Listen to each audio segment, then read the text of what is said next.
Hey, what's going on there, guys? Nick here from Absolute MTG, and welcome back to another installment of the Magic the Gathering stock market, the web series where we address financial things regarding Magic the Gathering, of course.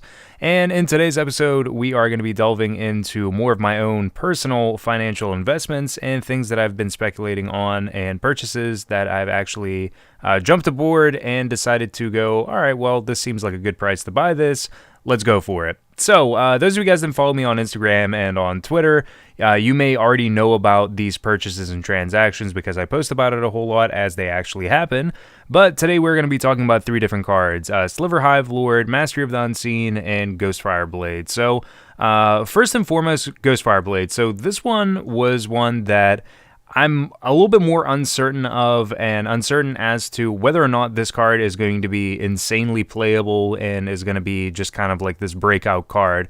Now, the reason why I initially wanted to actually speculate on Ghost Fireblade is because of the spoilers that have been announced with the dual deck for Battle for Zendikar and the Eldrazi cards that they showed us that have Devoid, which basically makes them act as colorless creatures. So colorless creatures and Ghost Fireblade goes well together, and I mean, you can just equip stuff for little to nothing, and you can make your aggro creatures a little bit bigger and hit for more. So that was my whole mindset with Ghost Fireblade, and I was able to get them for roughly like $4 a piece, basically, for the foils. What I really wanted to speculate on for this transaction was the foils, just because I feel like if they start printing these huge breakout aggro Eldrazi low drop creatures that are also colorless, that means then Ghost Fireblade is more playable, and thus the card is probably going to go up in price. Now, the card's already playable because of the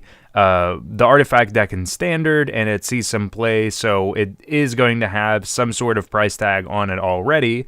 However, at like $4 a piece, I felt relatively confident in actually going and purchasing a playset of them at $4 a piece. I felt like it was a pretty solid investment.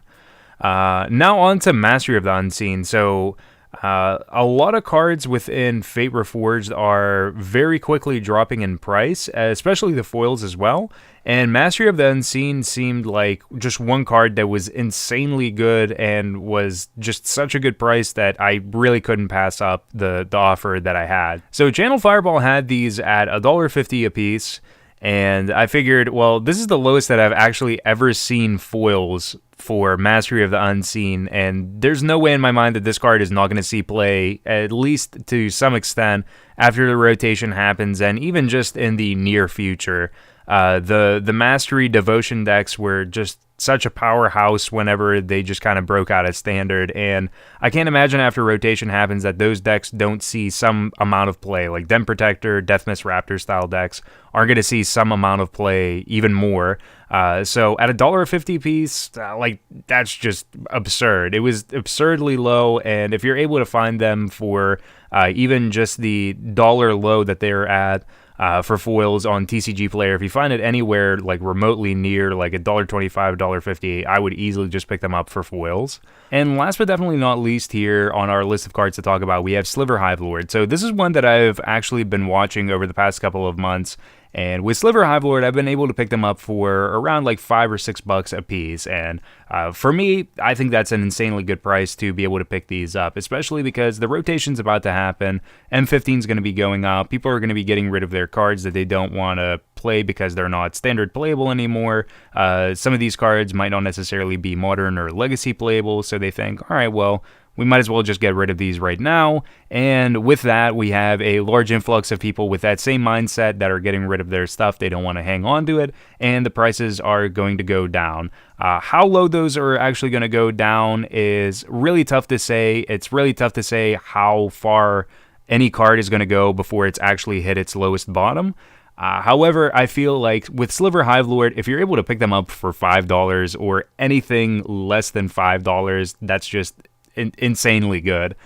With this card, it is one of those things that EDH players really like. It's a legendary creature, it's a sliver, so it's already playing into a sub-theme and a tribal thing that players have really liked for years and years now. It's also 5 colors, so it doesn't really have any limitations or constraints to how you're actually building a deck for EDH. And ultimately, just time and time again, you see that casual players really like tribal stuff.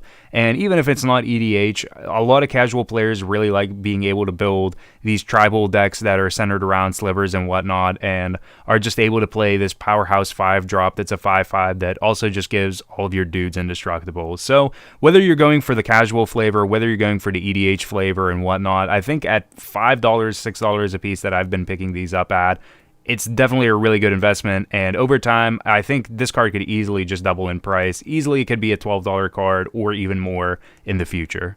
So there's your inside scoop on what I've been up to for financial investing for Magic the Gathering since our last episode, and hopefully you guys enjoyed this episode. If you did, I would greatly appreciate it if you thumbs up the video and show some support, and subscribe to the channel for more news and updates on new videos as they become available.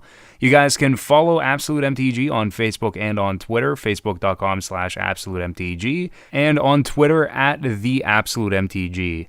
Also, if you guys want to take the next step further and personally help out with the channel with production and upkeep, you guys can check out the Patreon page that I have set up, patreon.com/AbsoluteMTG. Thank you guys for watching, and until next time, peace out.